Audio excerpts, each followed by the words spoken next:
Thank you, Susan. I want to thank Brian and Susan and Ty for inviting me back here this year. It's a pleasure, and I really enjoyed. I listened to the majority of yesterday's talks via the webcast, and I will say that this talk is going to dovetail nicely with what Dr. Shackelford, Dave, and Susan talked about yesterday. More on the Swiss cheese model, the culture of safety. All that's going to tie in here nicely. And in some ways, you can think about this talk as a summary of yesterday's talks put into photographs. So I gave a brief synopsis of this talk at the Winter Park meeting, but I'm going to dive more in depth here and kind of wrap it up at the end with future directions and where we can go from here. But I'd like to start out first by talking about the history of safety and perfusion. And this is going to be similar to the slide that Dave presented yesterday, but a little bit less detailed. What I did is I went through the surveys on the safety and perfusion, and I included two surveys here that are international. That is the, let's see, I believe that's the last two, the 2007 and 2010. That is France and Australia and New Zealand, I believe. You can check the references. But what you have here is the number of serious injury or death per 10,000 cardiopulmonary bypass procedures. And you can see that it looks like we made good progress here if you just look at it in chunks. But there's always this jump back up, and you never really see if we've made any long-term changes. Here's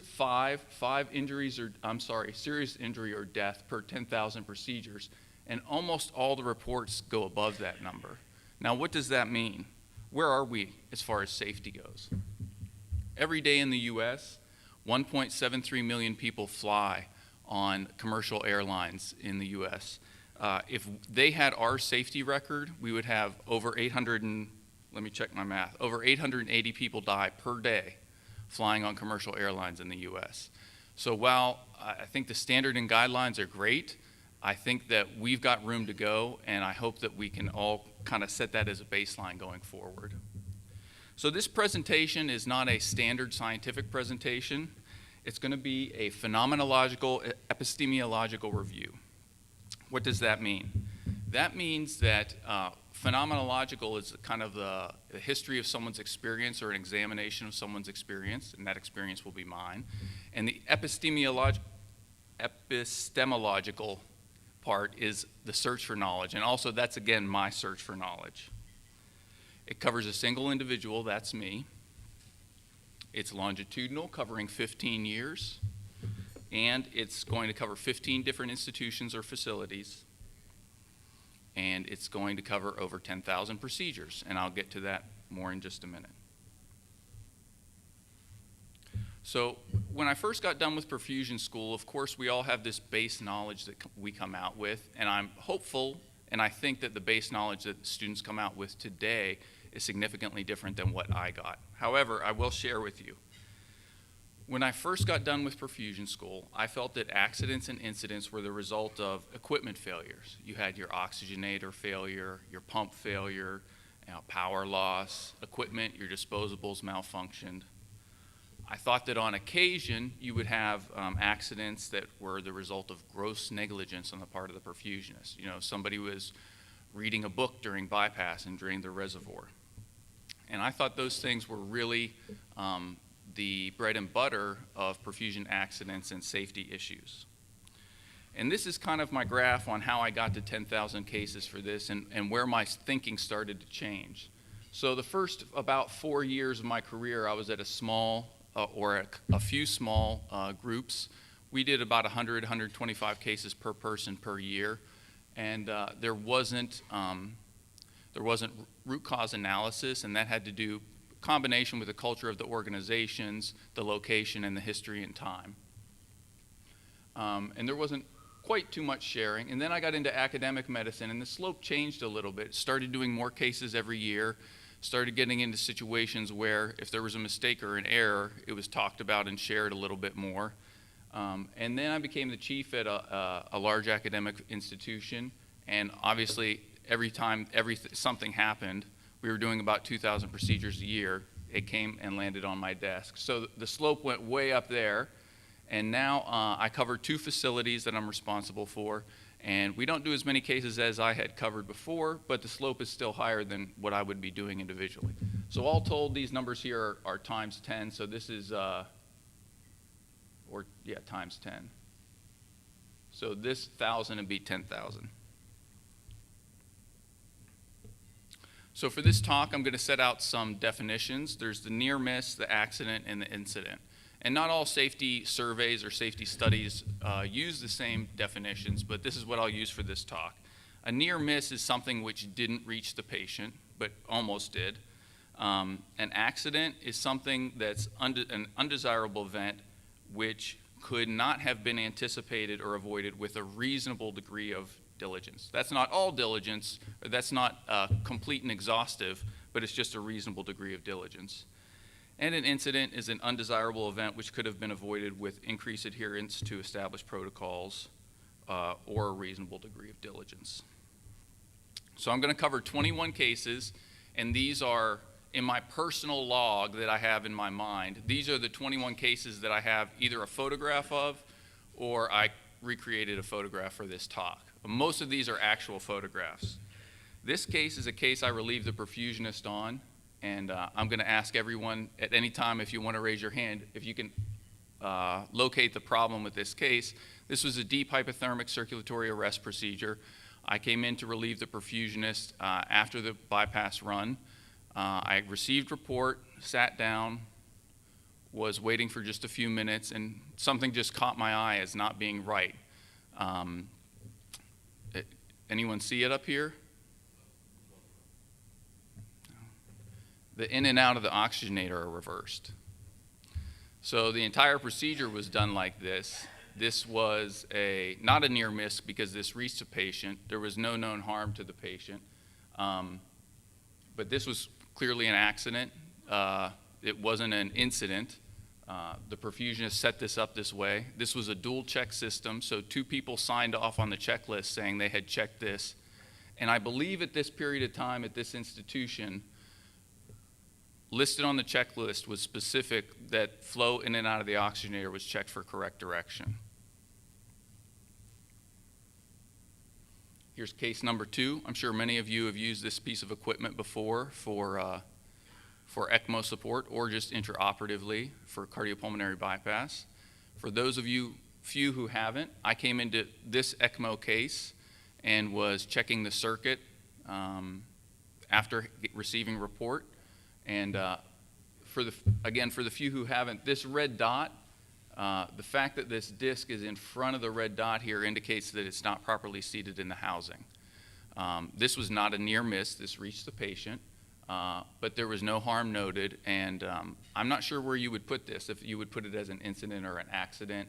The pump is supposed to alarm, and you will tend to lose flow and or have a misalignment of the magnets if you don't have it properly seated. However, at this point in time, we had normal flow with normal RPMs, no alarms, and no abnormal noises from the pump.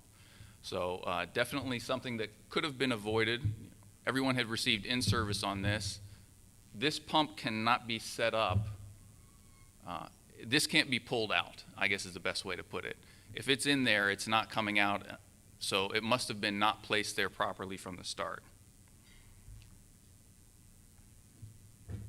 This is something that we all probably, unfortunately, have seen.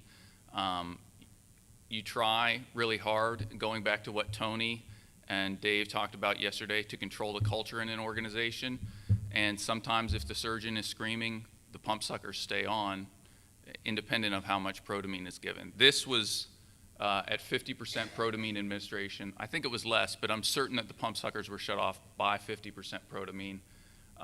But here you go. It doesn't always happen, but if the bleeding's on the right side, right where the protamine's dripping into the right atrium, it doesn't take a whole lot. I'll pause to let everyone who's taking photographs take them.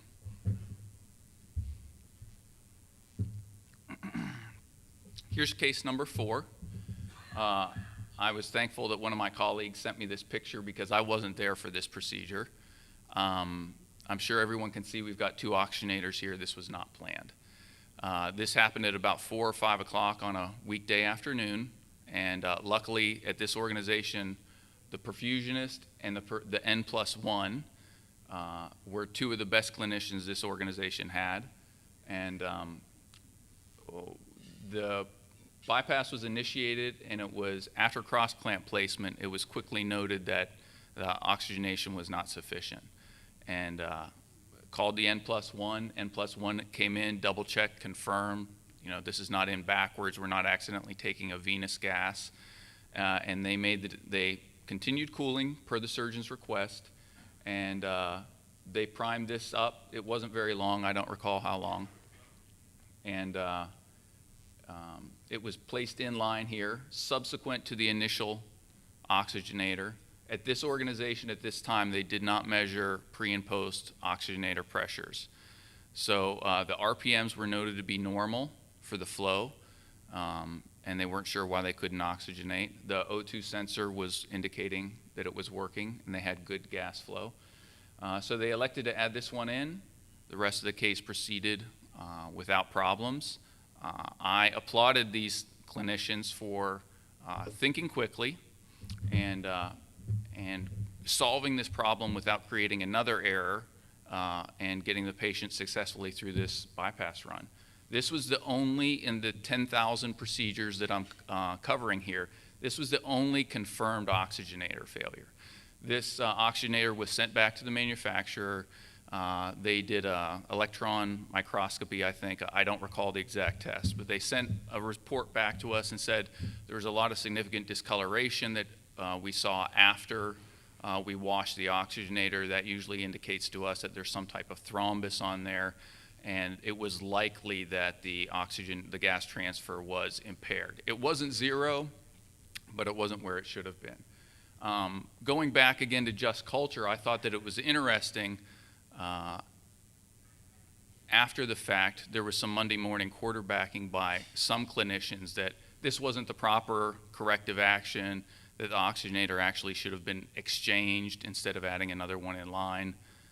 And I think that goes to just culture and the kind of team culture that you have at your organization, and whether or not you want someone to face criticism for what was, in my opinion at least, a successful management of an emergency situation. Case number 5. This is obviously me, and I had one of the nurses take this picture of me because I didn't think my colleague would believe me. They had gone through the pre-bypass checklist, noted right here, and checked off that the Secris blender was working, which is difficult to do when your medical air and oxygen lines are not connected to the source. So I had to take this picture to show them. Luckily, we were doing a 2-person checklist, and this piece of equipment, the heart-lung machine had just been moved to this OR. Maybe they had checked it in the other OR and then moved it over and hadn't plugged it back in yet. I don't recall what they told me. So case number 6. This one I'm not sure if it's an incident or an accident. You can be very diligent about your ECMO lines. Patients are going to get moved, and unless you're watching every inch of tubing every second, things like this can happen. I came in and got report and took over this case. This was 7 a.m. handoff, so somebody had been there all night, and the perfusionist in this case would usually sit over in this area here, so their field of view was blocked for this. They saw the cannulation sites well, and they saw the monitors well, but this portion right here just really wasn't in their view. And certainly you go reverse Trendelenburg with this and you're going to have a catastrophic event, irrespective of having any of the metal aftermarket components that are put on here. Case 7. So this photograph is fairly old. This was an ECMO procedure, and I wouldn't recommend generally using this piece of equipment for ECMO, but at the time it was at the point where ECMO was just ramping up, and the equipment that was desired was not immediately available. But as you can see on here, the CDI monitor is turned off, and if you look at that yellow strip above the pump console, at the top of the pump console, the bubble detector is also turned off. So this organization had placed CDI monitors on their ECMO systems because they had had at least 2 and possibly more transports of patients where the gas supply was not returned to the wall after transport, and the patient was left on a tank and the tank ran dry. So CDIs were in place for that purpose, and however, the CDI alarm monitors are not completely and wholly, you can't set the alarm limits at whatever number you want. So there is a situation where the patient may be well supported, but the alarms are going off, and that's a troubling place to be in. But here you come into a case where your policy says you're monitoring the patient with X, Y, and Z, and you don't have these monitors on. Again, the bubble detector. If your bubble detector is going off, at least for this piece of equipment, you probably should check it, right? This bubble detector rarely goes off in error. Incident, accident, I'm not sure about that. Well, this one surely I think is an incident. Didn't reach, there was no known harm to the patient, and it didn't really reach, there was no event other than the alarms were never in place. And was it because they couldn't be modified to fit the situation, or they were just turned off because they were annoying? This again is one of the few situations that we'll highlight here that is the result of equipment and not the result of human behavior. So this case was noted at the end of the procedure. As they were pulling down and getting ready to close the patient, they grabbed this clamp and they said, oh, hey, this is leaking. And it wasn't leaking during the procedure. Now, I think this is a penetrating towel clip. I'm not 100% sure what that piece of equipment is that's clamped to hold the aortic cannula in place. But regardless of that, perhaps it created a pressure point where fluid was able to go around the connectors and then loosened over time. I don't know the answer to that question. It was just barely dangling on there as we took the drapes down. Again, there was no blood loss during the procedure. I would put this, if something had happened during this procedure, I don't know where I would put this. Would I put it as an accident? Probably. I don't think that they clamped that. Clamping of the cannula to secure it is quite common. Clamping at that exact location, I'm not sure that everyone looks at that very often, but maybe they should.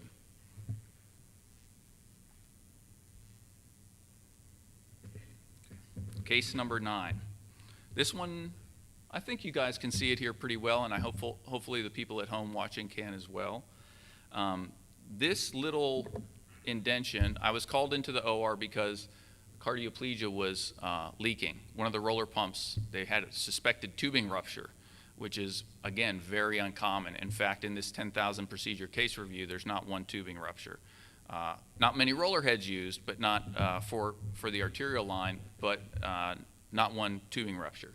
So this is a very distinct image, and I wasn't sure what it was, but it was certainly, this is where it was leaking from. There was a perforation here, and it was changed out during the procedure with no problem. They added in another cardioplegia system with a modular roller head, and it worked well.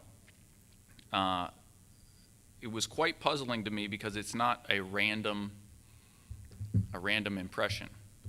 But with some assistance and some talking things over, I tried to get a better picture here.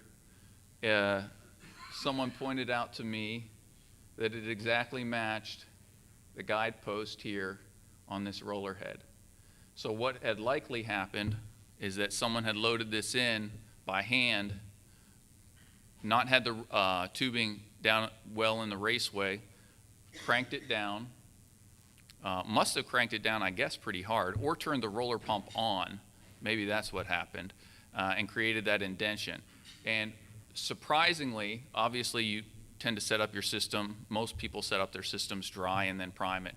During the priming, this never leaked, but with enough pressure, I guess, during the bypass run, or right at the beginning of the bypass run, as the pressure increased in the tubing, maybe it was just enough to go across, or maybe there had been a weak point created and then that later produced a leak a few minutes afterwards. But that was very puzzling to me.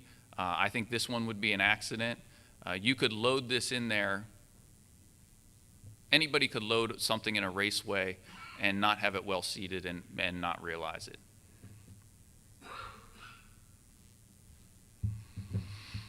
This was very interesting. I'm going to say ahead of time this was clearly an incident. When I got called to the OR for this case, I'm going to try and point this out here. This is a lot less foam than they had. When I came in, the foam was in a 45-degree angle slanted from the back of the reservoir to the front. So if you can see this line of foam here going up like this, all of this area under this curve was all foam. So it was a good 2 or 3 inches of foam on the top of this reservoir. So what had happened? Well, we were troubleshooting. I was the N+1. We were troubleshooting the system. This was a minimally invasive mitral valve repair or replacement. And this piece of equipment had been, when this piece of equipment was brought into this facility, the clinical specialist had indicated that one of the ports on the back was an ideal location to place the hemoconcentrator returning to the reservoir. And so that's what was done. However, if you have air coming down the venous line, the blood flow coming through that is continuous with the venous line. So what happens is it pushes the air out sideways through the filter in the back, and it doesn't get, the defoaming action is not there, and the continuous pushing of that air across this screen filter sideways produces a very frothy foam. Eventually this did dissipate, but they spent a long time during the case with a lot of foam up here, and I think this was as low as it got. We ended up adding volume to keep the reservoir level closer to 2 liters. When you get that frothy foam like that, having a higher reservoir level is definitely not, it's not curative, but I think that it likely, the data seems to indicate that it is somewhat protective.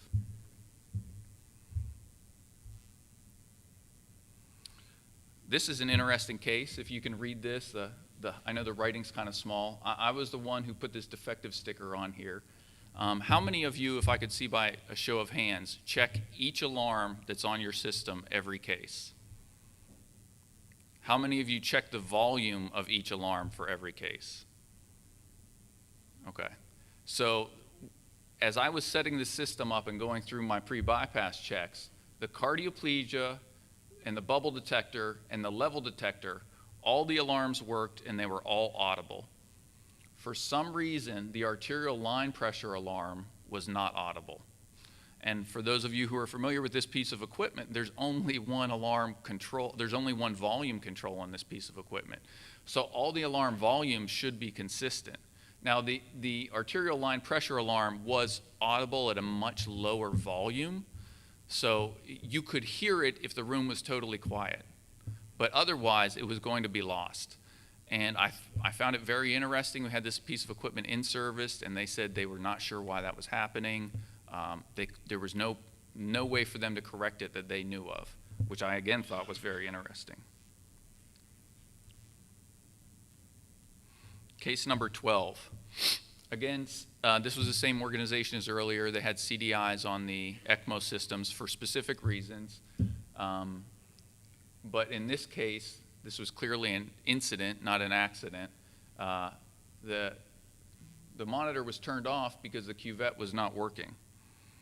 And for those of you who have used this piece of equipment before, the disposable component is not the component that's not working. If you're having a problem, it's the CDI, it's this piece of equipment, it's the hardware. So you need to exchange that piece of hardware. And I think that having an N+1, and this goes back also to what Tony was talking about yesterday, if you've got the personnel there, this becomes an issue that someone can solve versus someone having to walk away from the clinical care of someone to try and get a new piece of equipment and try to take care of this, get it tagged, get it to biomed, get it to where it needs to be so that it doesn't sit on the counter and then someone thinks later that it's working fine, and they put it back on their piece of equipment.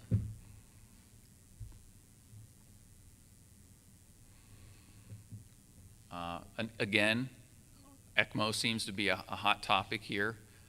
It's not quite as standardized as maybe all of us would like. I came in on this case. Surprisingly, the RPMs were not very high, and I guess that the flow was well preserved. But this is a situation that probably would not have become catastrophic, but it goes back to your diligence. Can you watch every piece of the tubing every second? I don't think it's possible, but there's got to be ways to set your alarm limits closely so that you know when something changes. This goes back to equipment, as I was just speaking about, and the white balance is pretty good here. I don't know if any of you can read this, but this just says defective, and it has a single piece of tape up here at the top that's keeping it in place. And this is the supply room for this facility. And for those of you who have managed, I have not generally been responsible for large pools of capital equipment. I've always had either it wasn't my responsibility or there was someone whose point, that was their job duty, was to take charge, keep track of the capital equipment. So, but you can see in a busy environment, even a not so busy environment, just as Tony had alluded to yesterday, one piece of tape in an environment like this, you've got continuous dry airflow. I guarantee you what's going to happen is overnight, this piece of paper is going to fall to the floor and it's going to go down under here. And in the morning, somebody's going to grab this pump that needs this. So it's not really well labeled, and it's an accident waiting to happen if you're looking at it that way. The other thing is, even if you are not looking at it that way, this is not very helpful. It's a bane on the existence of anyone who needs to manage equipment, because you've got no date, you don't know what's wrong, you don't know who experienced the problem to come back to them to try and figure out how can we recreate this, how can we determine what the pump's like.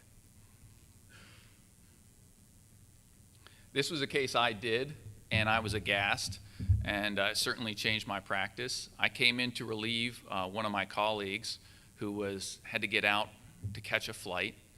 And I sat down, I got report, and as most of you do, I was sitting down here, and this clamp, the auto clamp, was down below the level of my view underneath the bubble detector, and I couldn't see well that the tubing was not in here.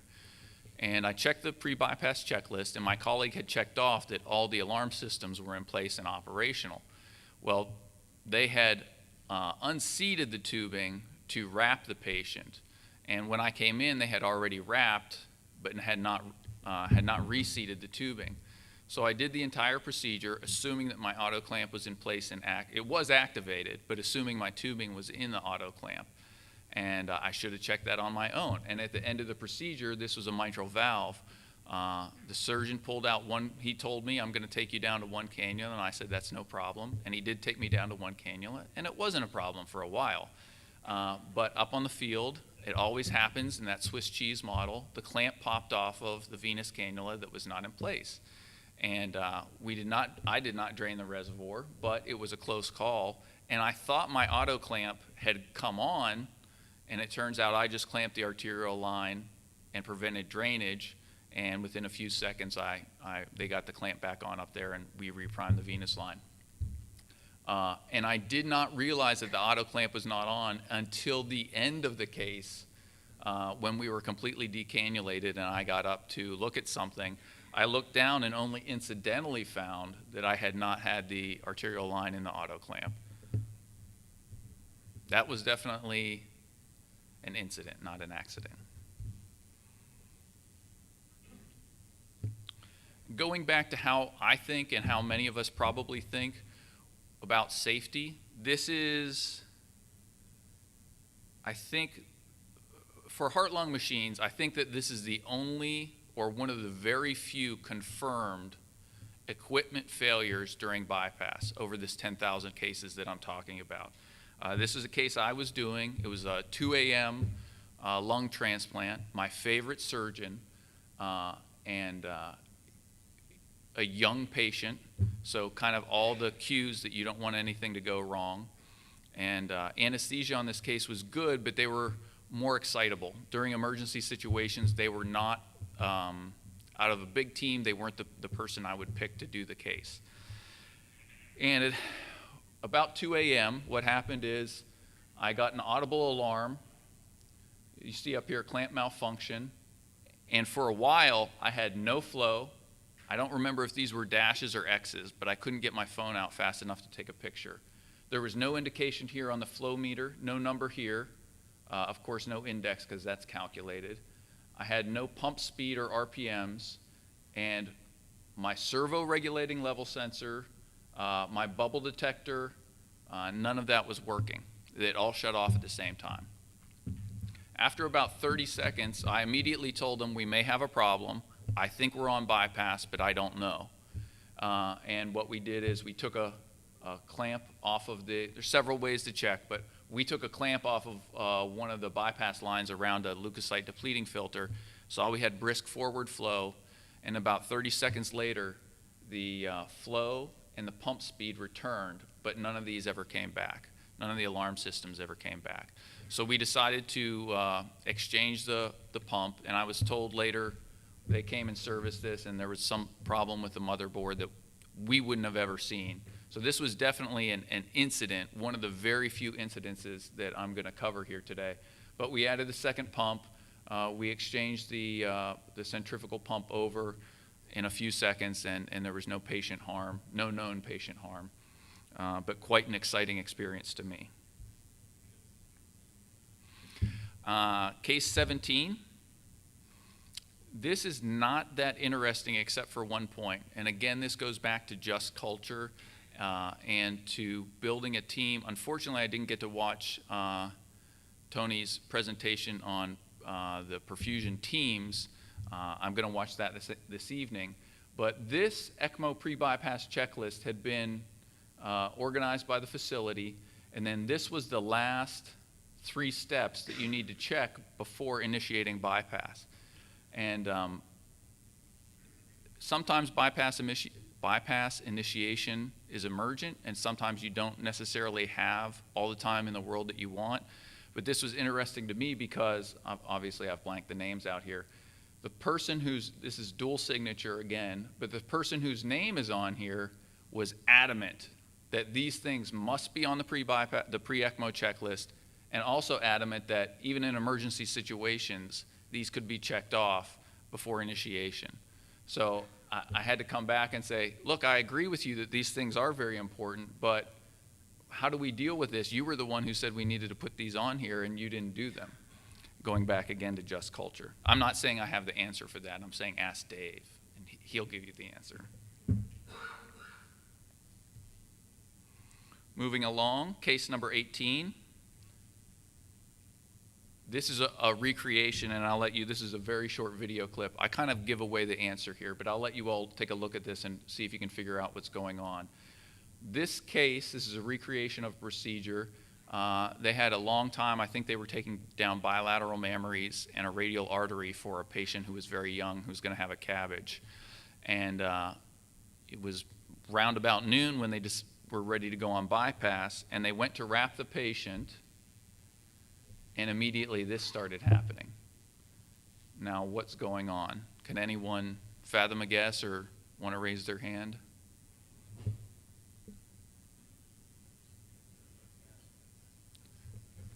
Jeff?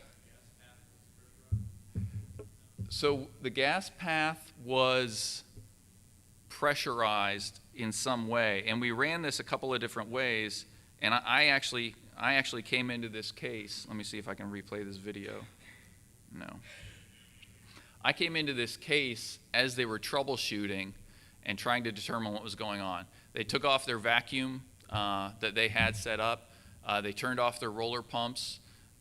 They were scrambling, but it was the gas phase, but it was not pressurized in the sense that many people would think it was pressurized. And this goes back to whether or not you think it's an incident or an accident. But what had happened was the sweep, as recommended by the manufacturer and as was the practice at this facility, was off prior to initiating bypass. But the pediatric flow, the pediatric blender, the Secris pediatric side, was pegged out. So the little dial was all the way at the top. And for those, and it wasn't visually apparent. You can look through that in your field of view and not notice that instead of being all the way at the bottom, it's all the way at the top. It's easy to miss. How did it get like that? Who knows? Maybe somebody's piece of clothing caught on it, maybe a variety. Tubing, could have been anything, right? But for those of you that don't know, the Secris blender does not limit flow. It only measures flow. So you can turn that pediatric dial up and turn it up and turn it up, and eventually you can get 10, 11, 12, 15 liters going through, even though the adult side is all the way down. So who knows how much gas flow was going through, but it was enough that even though the exhaust port, well, the primary and then you have the ancillaries, none of these were occluded. They were wide open to atmosphere. There was not even any, at that time, there was not even any scavenging for isoflurane or anesthetic gas. So these ports were wide open. And it took, as they were checking, the next thing they checked after the suckers and the vacuum assist line was they pulled the gas flow off, and they thought, well, they had turned it to 1 liter, but it was way more than 1 liter just by feeling it. So anyways, they eventually ended up, when I came in, I was the one who identified, hey, it's the pediatric blender that's up. Who knows how much gas flow is going through it? So again, this could have happened to anyone. If somebody came in and their clothing caught on the pediatric blender, the pediatric knob, it could easily go to 5 liters and you might not even know it, and it's not something that you could easily visually identify. Case number 19. This is also a recreation. Here's a well-known hand crank. This piece of equipment is not as much used anymore, although I'm sure there's still a lot of them out there. It's 1 generation old. How many of you have hand cranked with this device? Oh, not too many. How many of you use the hand crank you have present to generate flow before initiating bypass? Not necessarily on the patient, but okay. Recirculate your system with the hand crank. We've got 1, maybe 2, maybe 3. Okay. So I try to do that now all the time and working to implement that into pre-bypass checklists, because a lot of places the checklist says hand crank present. You've checked the hand crank is present. And certainly we've got a hand crank here. One of the organizations I was with, however, had a problem and they didn't know it. And for those of you that don't know, this was something I learned. This plastic plate here, which you can see via reflection, is critical to the functioning of this piece of equipment.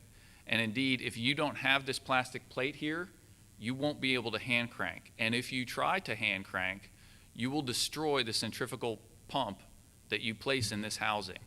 So I want you to imagine a situation where your pre-bypass checklist says hand crank present and you say yes.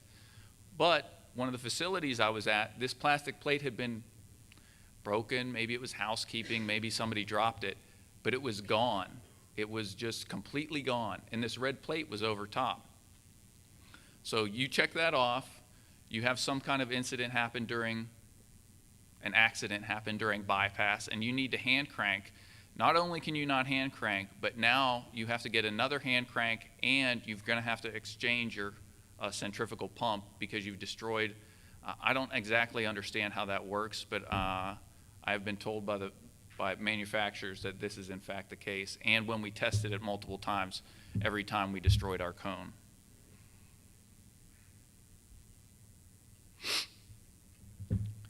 This is an interesting case, and this is obviously a very busy graph. I'm not going to focus on this, but this is the data that was provided to us by the manufacturer after we had what we thought was an accident with one of our heart-lung machines, and later turned out to be an incident.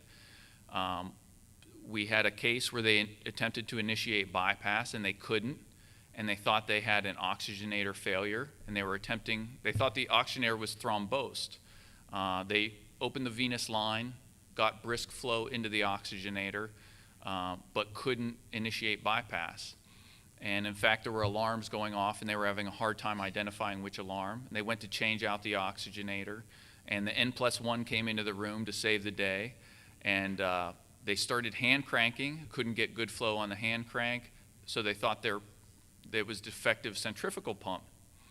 So long story short, the N+1 came in, saved the day. This patient was off bypass for about 2.5 minutes, and no known patient harm. The patient went home in the same neurological state that they came into the facility at, and had a rapid discharge.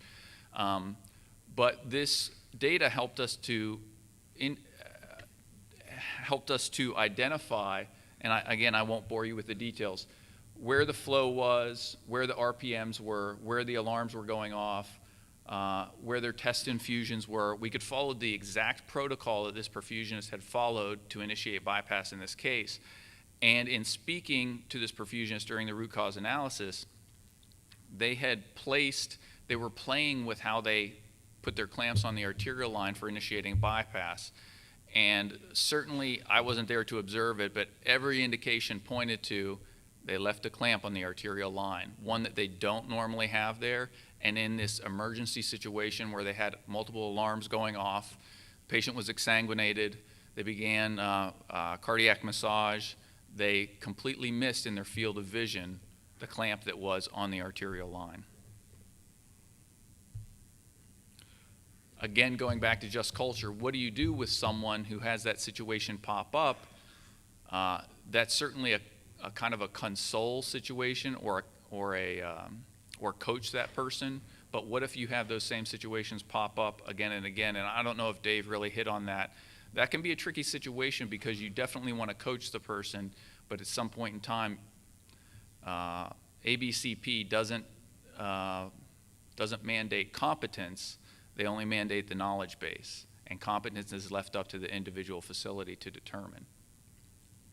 Again, this is an interesting one for just culture discussions. The organization, for those of you who might not be able to identify this is the bottom of a trash can, and this right here is a one-way valve. And so this organization had 2 or possibly 3 pump sucker reversals within a 12-month period. Again, on systems where there was a dual check,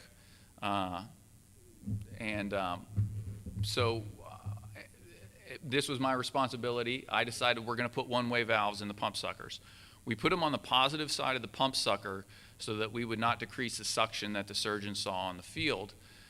We bench tested this. It's not foolproof. You can still pump between 5 and 10 cc's of air with a one-way valve on the positive side of the pump sucker. But you can't pump 10 liters of air. And it's really difficult to pump anything more than 10 cc's really. But some people were adamantly opposed to these, and I came into a case, or not a case, I came in and found a system had been set up, and this was obviously cut out and put in the bottom of the trash can. And we'll come back to this more later, not really talking about it in a just culture way, but more of an incident reporting system. But this is one of those situations that likely walks the line with what Dave was talking about.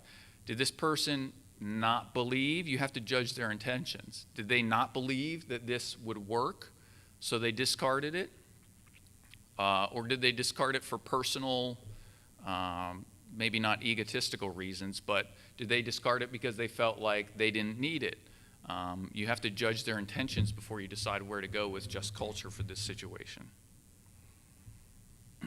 So, going back and looking at the slope of cases and how I used to think, of course, I used to think accidents and incidents were the result of equipment failure, either capital equipment or your disposables.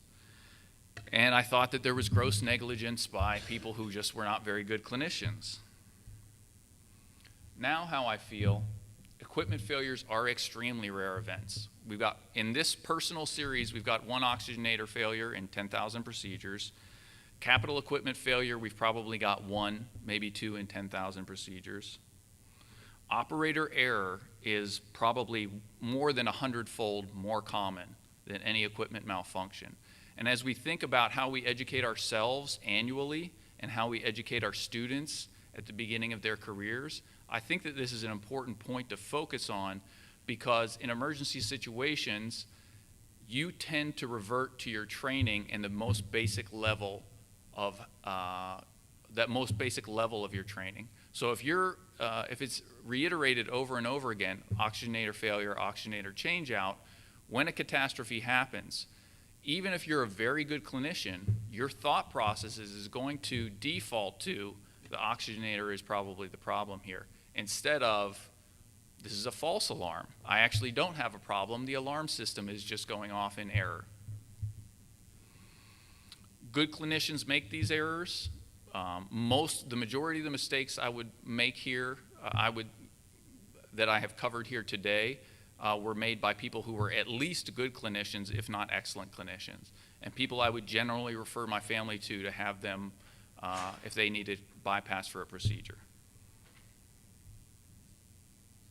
Occasionally, as in the one-way valve that we had cut out, you will have philosophical differences, and I agree with Dave. People don't generally come to work to hurt someone else, but safety is a culture. It absolutely is, and I think that it's something that we all need to think about as we have discussions amongst ourselves in the profession. Now, how can we conquer this problem? I'm the first to say I don't have all the answers, and I don't know if there are any easy answers, but I will go into a few thoughts as I'm closing up here, and hopefully leave a few minutes for discussion. I'm sorry I don't have the date on this. This is obviously a screenshot from my phone, but this is from the Washington Post, and we have come a long way in healthcare in the U.S. just since I've been a perfusionist, but I think we have a long way to go. This article says, you know, when a plane crashes, we don't say that's confidential proprietary information that belongs to the airline or the company that produced the aircraft. You know, we consider it part of public safety and public knowledge, and hospitals should be held to the same standards. And I would say, in addition to that, I think they're saying hospitals here as a proxy for healthcare providers and equipment manufacturers. So first is a cultural shift. I have been lightly looking into the issue of attempting to create a database. There's a couple of things floating out there that I'll touch on more. One thing I don't have in my talk is there was a database that's not really for safety events, but more for equipment incidences that Frank April had created. It's linked through his website, which I think is linked through perfusion.com. And I can't recall the name of it, I apologize, but he had a great presentation on it at the Winter Park meeting this year. And he's done a good job of capturing unique situations. Maybe it doesn't overlap wholly with what we're talking about here today, but it's definitely a good resource to look at. But I have looked at the Anesthesia Closed Claims Project. This is a project run by the AQI, Anesthesia Quality Institute, which is similar to the STS, similar to the Perform Registry, in that it collects data for quality purposes, and one subset of it is that they come to anesthesia malpractice providers and say, for claims that are closed, they've been settled, they've been adjudicated, they're no longer active, let us review them and let us come up with a list of recommendations that we can learn from these, because there's no more harm that can come to anyone, either monetary or otherwise. So let us find out. Now, I haven't been in touch with what I suspect is the biggest malpractice provider for perfusion. I'm not as active in that arena as I could be, but I have talked to a couple of smaller carriers, and I haven't made any headway on that. I did talk to AQI, and they told me that they have very few cases that involves cardiopulmonary bypass, so they didn't see an area for them to capture. I do enjoy, do I have 10 more minutes? I want to make sure I don't go over. Okay. I do enjoy looking and regularly reviewing the AMSEC standards and guidelines, and I think they are fantastic, and for those of you who haven't looked at them, you definitely should. The guidelines there for safety equipment are certainly robust, and I think they're certainly what I would consider them to be industry standard, and I think everyone should be using them. With that being said, our pumps and our data capture equipment is becoming increasingly more sophisticated, and the alarm systems are excellent as long as you know how to operate them well. I personally have had probably a dozen or more experiences that are similar to this. This is the Lion Air crash. This happened fairly recently. the autopilot system was complicated enough that the pilots were not able to disengage it, and they essentially crashed the plane as a result. Now, within the last few days, I think 72 hours, but I'm going to have to come back and check, there came a report on the Egyptian Airlines crash that just happened. And that report stated that they now think that the pilots followed the correct procedure to override the autopilot system, but the autopilot system could not be overridden. And then, as a result, they crashed the plane. Both of these planes were in perfect flying condition and went straight down into the ground. And as our pumps become more automated, we have to learn to both rely on them and to understand how the alarm systems work and how to activate them and deactivate them. As I was started to say earlier, I have dozens of personal experiences where a clinician was trained on a piece of equipment, but to be honest, the training was robust. It was a one-time in-service, and an alarm went off either in error or correctly, and the clinician could not disable or override the alarm. And a lot of the alarms now that AMSEC recommends are servo regulating or stop alarms or trigger an auto clamp, and it's a dangerous situation to be in. So I encourage everyone to, going forward, as you think about safety and alarm systems that you can use, I think that they're all fantastic, but definitely make sure a one-time in-service is not sufficient. I'm certain of that. And as Dave talked about yesterday, the Perfusion Incident Reporting System out of Australia and New Zealand is excellent. I'm going to highlight quickly two procedures here, or two cases here. But just reviewing this is a treasure trove of information. You can submit to that from anywhere in the world. You don't have to be in Australia and New Zealand. But as Dave alluded to again yesterday, it does not appear, and I'm not authoritative expert on this, it does not appear that you would be protected from discovery for something that you submitted through here. So in the US. So if you submitted into this registry from a US site and there was a lawsuit on that case, they could go through and check this archive and come back to the, I don't know if the server, what the correct technical term is, but where did that data entry come from? They've got years of data up here. I don't know exactly how many, but I will tell you, going back to what can be done and the processes that need to be put in place, this one-way valve, there are almost every year there is an entry on this incident reporting system of a pump sucker placed in reverse. And I guarantee you there's going to be pump suckers placed in reverse in the future. And if you can't solve the problem, you have to look at where do we go from there? How do we do that more as a society? This also,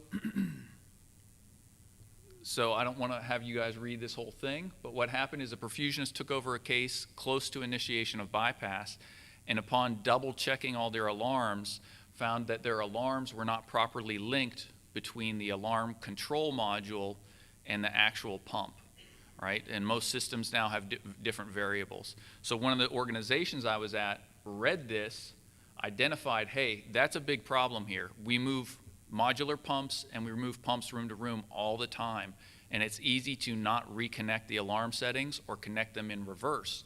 So the organization modified the checklist for what they called UTH, under the hood issues.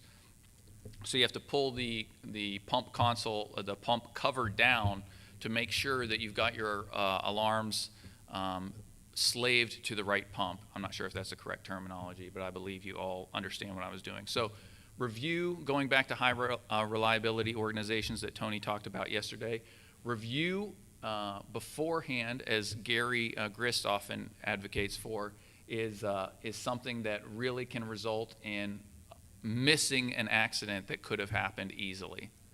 So again, I don't have easy answers, but I certainly, in the few minutes we have left, would love to hear from anyone in the audience about how we can work together to improve safety. Thank you very much.